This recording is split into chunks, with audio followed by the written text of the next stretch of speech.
Bienvenue sur le podcast de Elle Digital, le podcast qui met à l'honneur le digital au féminin. Au programme, des témoignages pour permettre à chacune de trouver sa voie, de donner envie d'aller vers les métiers du numérique et inciter les entreprises à toujours plus de mixité. Ce podcast est produit de manière collaborative au sein de la Fondation Elle Digital et en partenariat avec la Cuisine du Web. Son objectif ? Favoriser l'inclusion des femmes dans les métiers du digital pour une société plus performante et paritaire. Cette cause vous intéresse ? Vous souhaitez nous rejoindre ? Rendez-vous sur notre site internet www.eldigital.org. Et si vous appréciez ce podcast, partagez-le autour de vous, sans oublier de laisser un commentaire 5 étoiles sur votre plateforme d'écoute préférée. Bonne écoute! Je m'appelle Mathilde Grandy, j'ai 23 ans et je suis à mon compte en freelance. J'aide les petites entreprises et startups à être visibles sur le web, donc avec des sites WordPress sur mesure et des stratégies digitales également sur mesure. Je viens d'Annecy et mon rapport à Lyon, mes parents étaient de Lyon en fait, et je suis venue à Lyon le jour de mes 18 ans pour passer mon entretien à l'école LDLC, donc pour commencer mes études. Personnellement, je pense qu'on dit de moi, je suis quelqu'un de plutôt créatif, je pense, et que je peux être surprenante parfois. Je suis plutôt quelqu'un de calme, mais je peux prendre des décisions un peu surprenantes, comme le fait de me lancer à mon compte directement après mes études.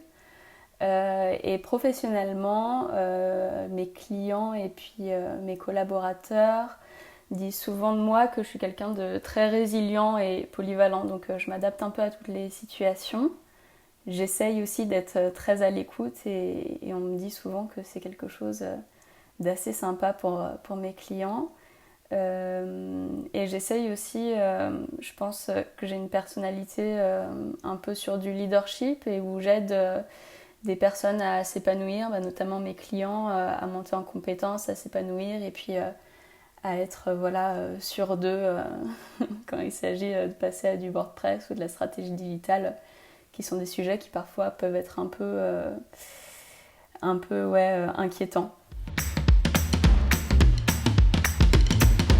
J'ai pas eu vraiment de métier de rêve quand j'étais enfant, en tout cas je m'en souviens pas, peut-être être une fée, mais c'est tout. Rien à voir avec l'informatique. Au lycée, je pensais plutôt aller dans une école de communication, dans le journalisme, parce que c'était des sujets avec lesquels j'étais plutôt à l'aise.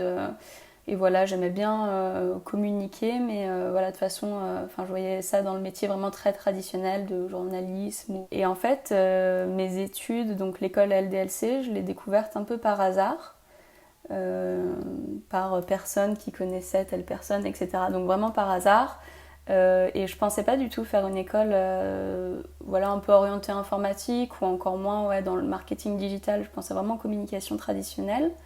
Et j'ai quand même testé, je suis allée aux portes ouvertes, je me suis un peu intéressée à l'école et ça a vraiment été un coup de cœur pour moi parce que ça m'a motivée, ça m'a donné envie de tester de nouvelles choses, bien que je sortais d'un bac ES, donc en informatique ou en marketing ou en entrepreneuriat, il n'y a vraiment aucune notion de tout ça dans un bac ES, donc je le voyais plutôt comme un challenge et je me suis dit que c'était quand même une super occasion de faire autre chose que une grande école que beaucoup de personnes font ou la fac, etc. Et j'avais envie de quelque chose un peu différent. Et je pense que c'est la fibre entrepreneuriale aussi qui m'intéressait. Je me suis jamais dit que je voulais être à tout prix mon propre patron, mais voilà, c'était quelque chose qui m'intéressait et notamment la notion d'intrapreneuriat. Donc être force de proposition au sein d'une entreprise, ça aussi c'est des postes qui m'intéressaient. Et donc j'ai pris la décision de faire cette école-là. Tous mes profs pratiquement au lycée n'étaient pas très partants parce que c'était une école qui venait d'être lancée en fait. Je suis arrivée sur la 2e promotion. Donc j'ai quand même postulé à cette école-là. J'ai fait mon entretien le jour de mes 18 ans à Lyon. Je me suis levée à 6h du matin pour aller passer cet entretien-là et là c'était c'était encore plus sûr que c'était ce que je voulais faire. Je me sentais vraiment super à l'aise et très en phase aussi avec les valeurs de l'école et puis la pédagogie. Enfin, c'était vraiment super différent. On était des toutes petites promotions de moins de 30 personnes. Pareil, rien à voir avec la fac. Et je pense, avec un accompagnement vraiment super personnalisé qui nous permettait de sortir un peu de notre zone de confort et d'apprendre vraiment à toute vitesse, quoi. C'était assez dingue. C'était une école en seulement 3 ans et j'ai vraiment énormément appris. Donc c'était le format parfait. J'ai bien fait de ne pas avoir trop écouté mes profs au lycée à l'époque. Dans la toute première promotion, il n'y avait vraiment aucune fille, mis à part les 2 responsables pédagogiques qui étaient des femmes, elles, mais il n'y avait vraiment aucune fille dans la toute première promotion. Et j'ai été la première fille à postuler puis à m'inscrire à l'école LDLC. Je m'y étais pris assez tôt, c'était en février pour la rentrée en septembre. Et après, il y a 2 autres filles qui m'ont rejoint dans ma promotion, mais je crois que 3 filles, c'est le maximum qu'on ait fait dans une promotion à l'école LDLC. Et c'est vrai que c'est vraiment dommage. Enfin, c'est dommage. Après, j'ai eu une super scolarité dans cette école-là, mais c'est vrai qu'on se rendait compte que des profils féminins aussi apportaient autre chose à des projets, et c'est pour ça aussi qu'on essayait de... On avait pas mal de projets de groupe et on essayait de bien se répartir, parce que c'est vrai que l'état d'esprit parfois était pas le même, donc c'était intéressant. Et de toute façon, c'était une école où en fait c'était acceptation, il fallait juste le bac en fait pour entrer dans cette école. Et c'était pas du tout sur dossier, rien à voir avec l'âge non plus. Et donc il y avait vraiment des personnes avec des horizons très différents. Donc ça allait vraiment de 17 ans à la trentaine, facilement. Et donc avec plein d'historiques très très différents, avec des personnes qui ont déjà travaillé dans d'autres secteurs, des personnes qui connaissaient déjà un peu l'informatique aussi, qui avaient de l'expérience dans ce sujet-là, et donc des personnes qui connaissaient LDLC, donc la marque, le distributeur informatique, et d'autres personnes comme moi qui en avaient jamais entendu parler de leur vie, parce qu'ils n'achetaient pas de PC gaming. Et donc ça faisait un peu un choc des cultures au début, donc c'est vrai qu'il fallait que tout le monde arrive à s'acclimater, mais ça a vraiment apporté une richesse dingue à tous les projets qu'on avait. Et je pense que moi, ça m'a permis de grandir aussi en savoir-être super rapidement. Là où peut-être, si je m'étais retrouvée en école de communication, j'aurais été un peu formatée avec le même type de personnes avec qui j'étais au lycée, avec les mêmes centres d'intérêt, socialement aussi les mêmes origines, etc. Et là, c'était super intéressant en fait d'être tous mélangés. Et je pense en plus quand on veut entreprendre ou quand on veut avoir une position de gestion de projet ou de leadership, c'est super intéressant d'être vraiment dans la cohésion d'une équipe, d'accepter tout le monde et puis de prendre un peu dans nos différences des forces comme ça. J'ai trouvé ça vraiment super intéressant et donc voilà, on était 3 filles au milieu de tout ça, très différentes aussi, toutes les 3. Mais bon voilà, tout le monde à un moment, je pense, sentait qu'il était aussi un peu différent des autres parce qu'on était vraiment tous... on n'avait pas grand chose en commun.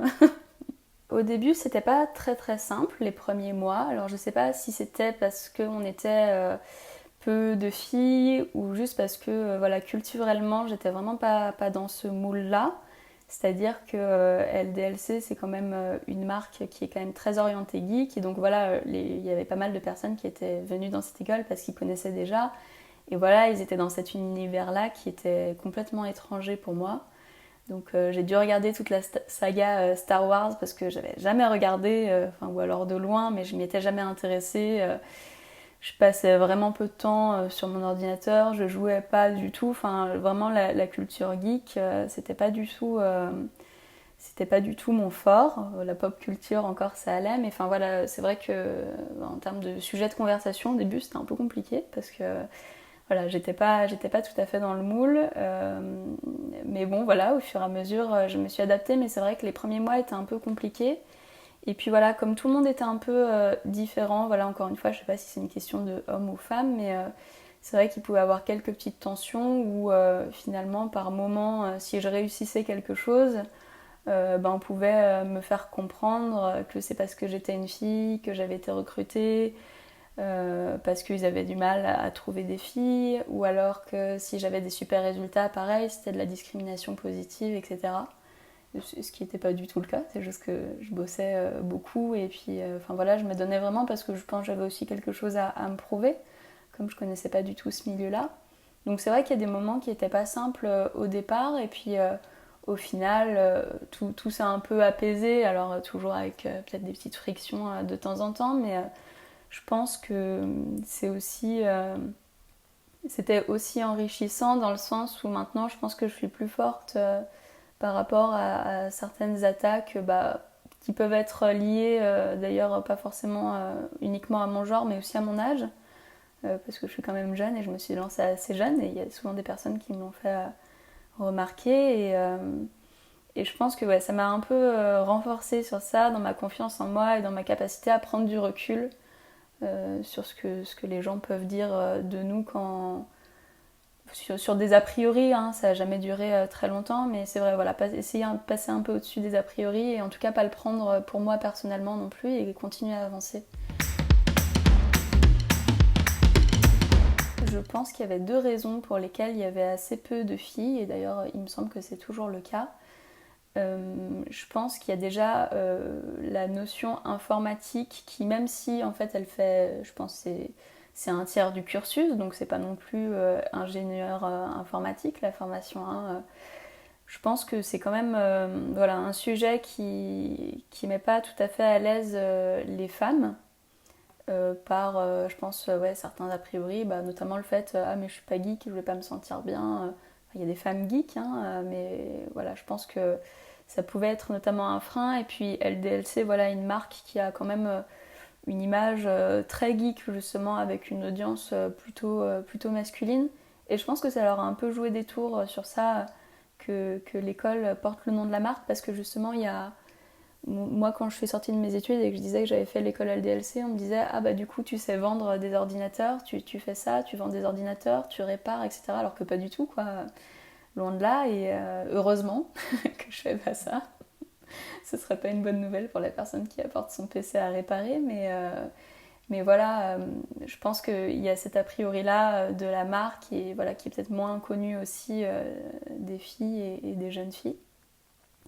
Et je pense qu'il y a un autre frein qui était la notion d'entrepreneuriat, qui était très forte dans cette école aussi. Et je pense, ou en tout cas, quand moi je me rends compte que j'échange avec d'autres femmes aujourd'hui et que je leur dis que je me suis lancée directement après mes études très tôt, elles sont toutes, par rapport aux hommes, je sens qu'il y a une réaction qui est encore plus forte de oh, mais comment t'as fait, c'est super courageux, comment tu t'es organisé, t'as financé comment, tu t'en sors aujourd'hui, etc. Et je sens vraiment que c'est quelque chose d'atypique et peut-être que si un homme avait entrepris aussitôt, ça serait moins...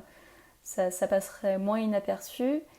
Et donc voilà, c'est vrai que je pense que cette notion d'entrepreneuriat aussi, en tout cas évoquée aussi jeune, donc dès les études, ça a peut-être pu faire peur à certaines filles qui auraient pu correspondre à l'école.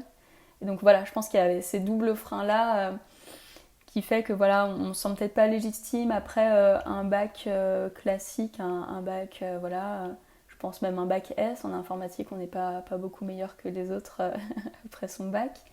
Mais voilà, je pense qu'il y a un peu cette appréhension-là de ne pas être à la hauteur sur le côté technique et puis sur l'entrepreneuriat, de se dire que c'est pas pour nous, quoi, ou en tout cas pas tout de suite.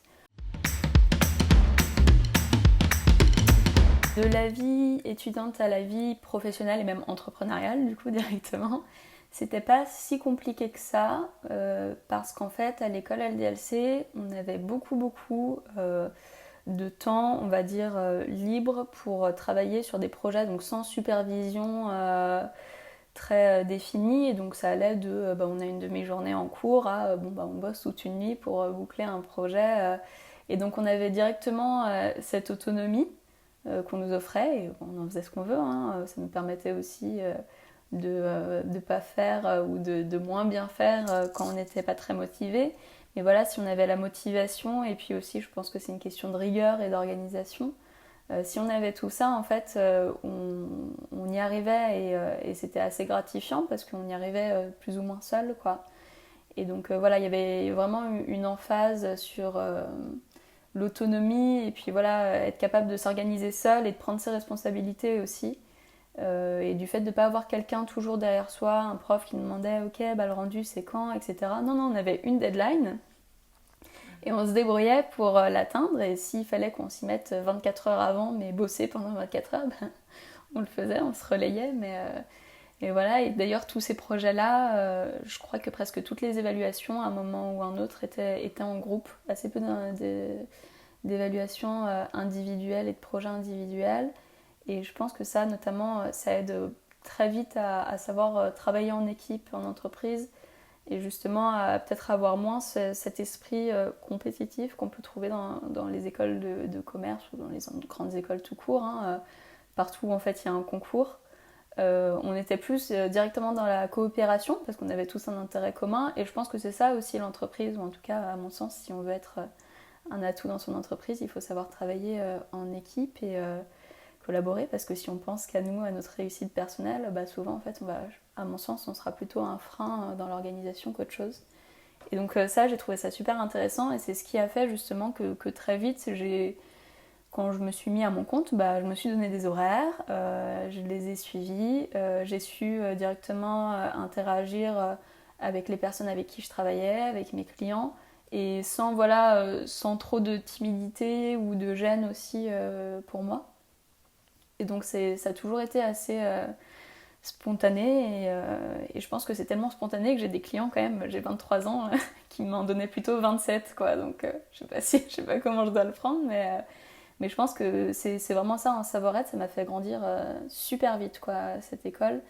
Et donc voilà, la coupure entre étudiants et entrepreneuriat n'était pas si rude que ça.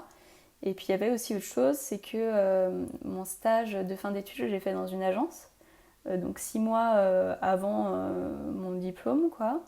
Et donc c'était super intéressant aussi parce que ça m'a permis de vraiment voir comment fonctionne une entreprise sur court terme, hein, 6 mois, mais 6 mois non-stop. Et de voir comment ça fonctionnait, notamment la relation client et justement vraiment la gestion d'une entreprise. C'était une petite agence avec une relation assez humaine entre tout le monde, enfin voilà, vraiment à taille humaine. Et donc je pense que ça m'a aussi rassurée sur le monde de l'entreprise, et ça a facilité après ma transition vers l'entrepreneuriat aussi, cette expérience-là directement après l'école. Ça fait un peu un tremplin, donc c'est vrai que les stages de fin d'études comme ça, c'est quand même top, je trouve.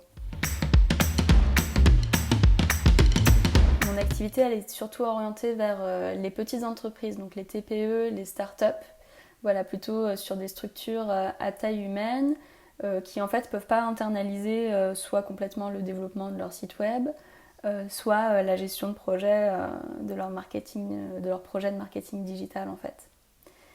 Donc 50% de mon temps, c'est du développement de sites WordPress, vitrine et e-commerce, et donc sur ça, ça demande quand même des connaissances techniques assez solides, donc des bases en HTML, CSS et PHP.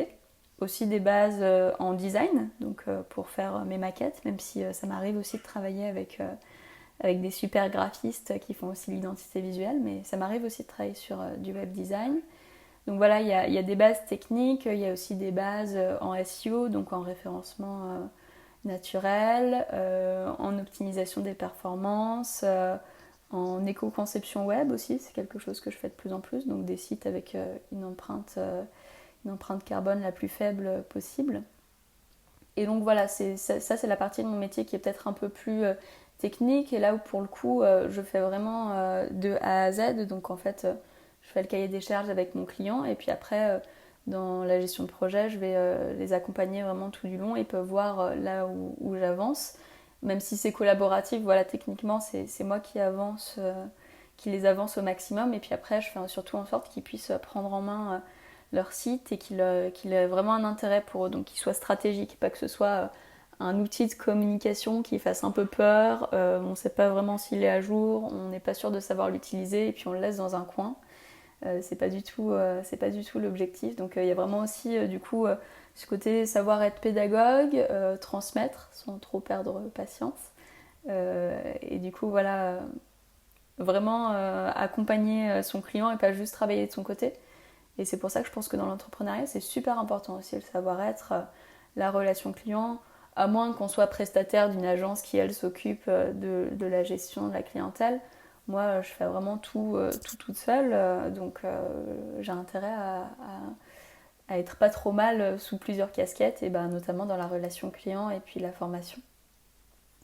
Et donc les 50% restants de mon activité, c'est du conseil en stratégie digitale et de la gestion de projets marketing digital. Et donc là, en fait, je vais plutôt avoir une posture où je fais partie de l'équipe, vraiment. J'interviens pratiquement tous les jours, quelques heures. Je fais le suivi du projet sur le long terme, donc j'ai des clients comme ça depuis 2 ans et plus. Et donc je vais vraiment suivre l'équipe et je vais les aider à définir au tout début leur stratégie digitale, vraiment les axes les plus importants à développer puis à prioriser. Donc sur plutôt long terme, on va penser à facilement 6 mois à 1 an. Et puis après, sur ces projets-là en marketing digital, je vais faire moins de mise en œuvre. Donc souvent, ce que mes clients font, c'est qu'ils embauchent des profils juniors, donc soit en CDI, soit en alternance. Et moi, je vais justement les accompagner, je vais les former, je vais les guider, on va faire des rendus, on va suivre les indicateurs clés et je vais les aider en fait à s'améliorer en continu. Et l'intérêt pour mes clients, c'est que eux, ils ont peut-être une start-up, mais ils ne sont pas toujours experts en marketing digital, même si j'en ai quand même qui sont pas trop mal. Mais voilà, souvent ils n'ont pas le temps parce que justement, ils doivent gérer une entreprise et pourtant, ils ont quand même conscience que voilà, les profils juniors ont aussi besoin d'accompagnement, surtout sur le tout début de la création d'une entreprise où tout est à faire.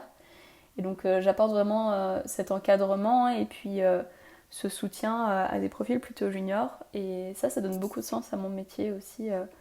Je vois des personnes s'épanouir, évoluer, monter en compétences. Y a pas mal de filles d'ailleurs qui arrivent justement avec un profil plutôt com et qui se disent ah en fait le web j'aime bien aussi, peut-être que mon master je le ferai dans ce sens là. Et moi ça me fait plaisir parce que je me reconnais un peu dans leur profil et je me dis waouh, c'est quand même sympa d'aider des personnes à évoluer comme ça. Et ce qui m'apporte aussi pas mal du coup de satisfaction dans mon métier, c'est que avec le temps j'ai pu de plus en plus choisir mes clients.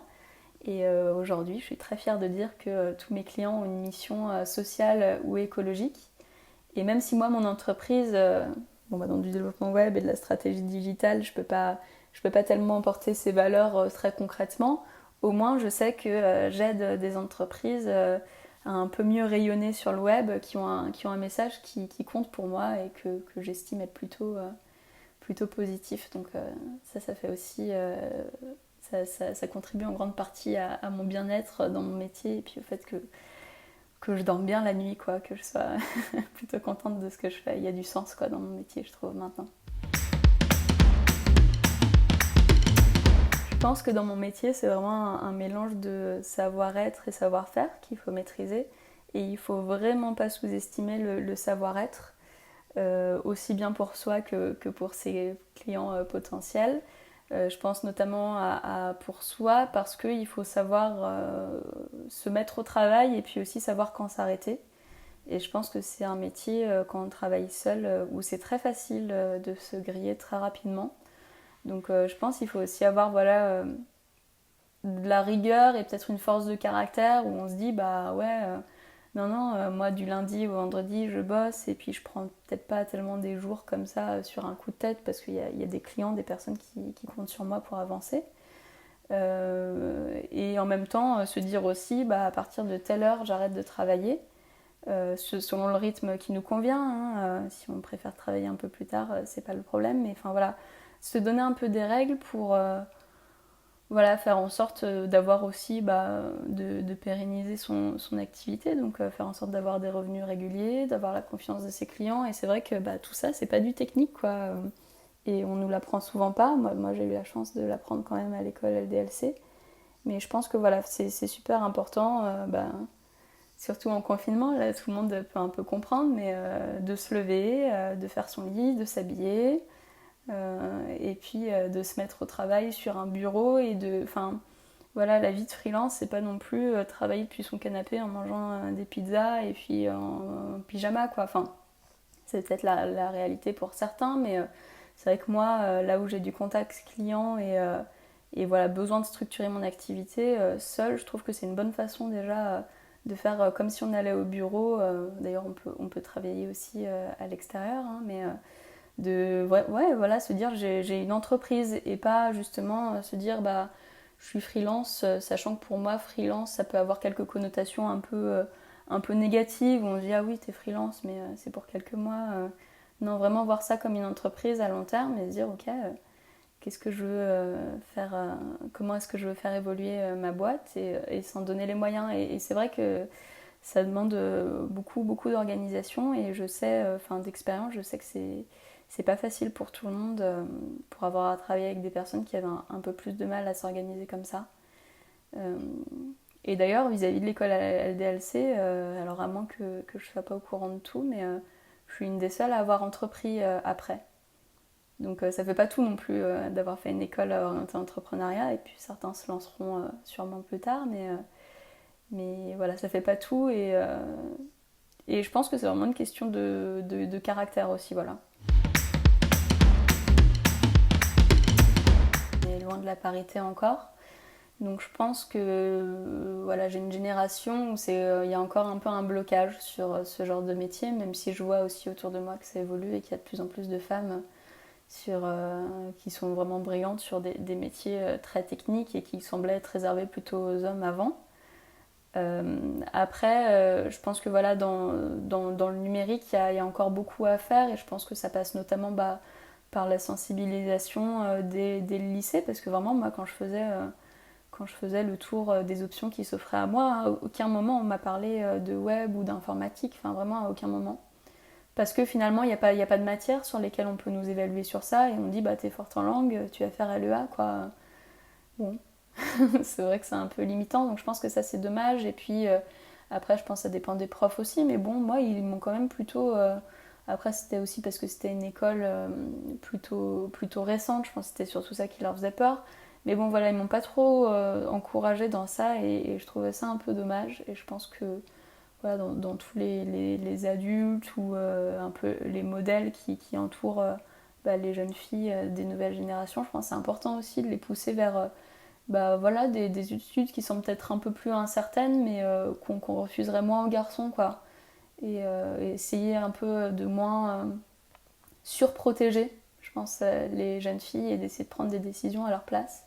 Je pense que c'est bien aussi, j'aurais pu me planter, hein, peut-être que ça aurait pu être un fiasco complet, l'école LDLC, mais je pense que j'en aurais appris quelque chose. Et donc voilà, je pense que ça, c'est quand même assez important. Et puis après, sur l'entrepreneuriat, je pense qu'il y a aussi pas mal, enfin moi j'ai pas beaucoup de consoeurs sur mon axe entre marketing digital et développement web, quoi.